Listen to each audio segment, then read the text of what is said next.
Empédocle est un philosophe présocratique, mais aussi et peut-être surtout un médecin, physicien et un poète.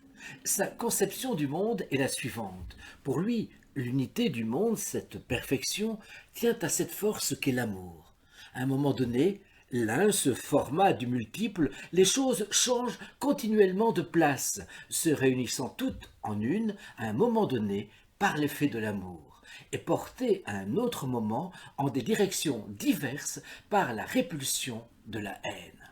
La guerre, et tous les dieux qui la soutiennent, et tous les instincts de cruauté, à commencer par manger de la chair animale, nuisent à la concorde universelle. Il est donc proche de Parménide, pour qui rien ne commence, rien ne finit, tout existe dans une formidable unité.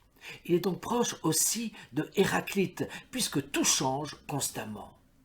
La mort ne fait pas peur à Empédocle, puisque la vie ne cesse pas, la nature ne cesse pas. Un soir, Empédocle quitte Agrigente et monte sur l'Etna. Il plonge dans le volcan en éruption.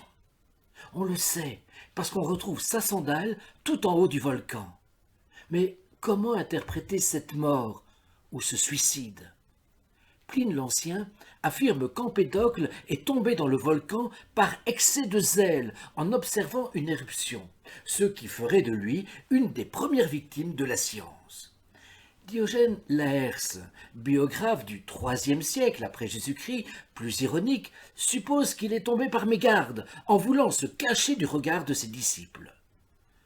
Pour le poète allemand Hölderlin, Empédocle s'est tragiquement donné la mort tant il était assoiffé de pureté, ennemi de l'existence bornée, désireux de dépassement vers l'infini et l'idéal.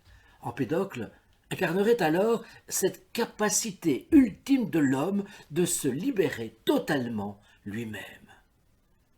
Pour Schopenhauer, ce suicide traduit un héroïsme philosophique, se libérer d'un monde manquant d'amour, retrouver l'unité idéale de la nature. Pour Nietzsche, la mort d'Empédocle témoignerait d'une profonde compassion pour la vie et l'unité des êtres vivants. Le saut dans ce monde sans Dieu est une acceptation pleine, totale, de cette vie éphémère en tant qu'individu pour une promesse d'éternité de cette même vie dans la nature. Pour Bachelard, c'est, devant cet Etna en fusion, une fascination, une attirance. L'être fasciné, dit-il, entend l'appel du bûcher. La destruction est plus qu'un changement, c'est un renouvellement. Cette rêverie très spéciale détermine un véritable complexe où s'unissent l'amour et le respect du feu, l'instinct de vivre et l'instinct de mourir. Enfin, pour Gilles Deleuze, si Platon aspire au monde des idées, en haut, Empédocle préfère s'enfouir dans la matière, en bas. Empédocle fusionne avec le volcan dans un geste ultime d'amour. Dans un déluge d'eau et de feu, le volcan recrache une seule chose, la sandale de plomb d'Empédocle. Cette sandale prouve qu'Empédocle était de la terre, sous la terre.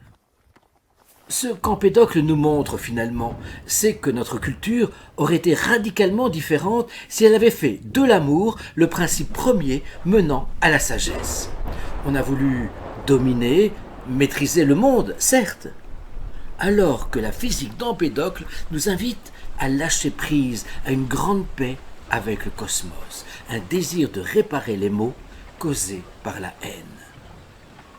La connaissance rationnelle ne nous aide pas à mourir en incarnant une vie brûlante d'amour reliée aux forces de la nature. Empédocle nous montre qu'il ne faut pas avoir peur de mourir. Empédocle est allé au volcan comme on va au bain, dans une sorte de volupté avec l'élément le plus primitif. Vivre au bord d'un volcan, vivre comme un volcan.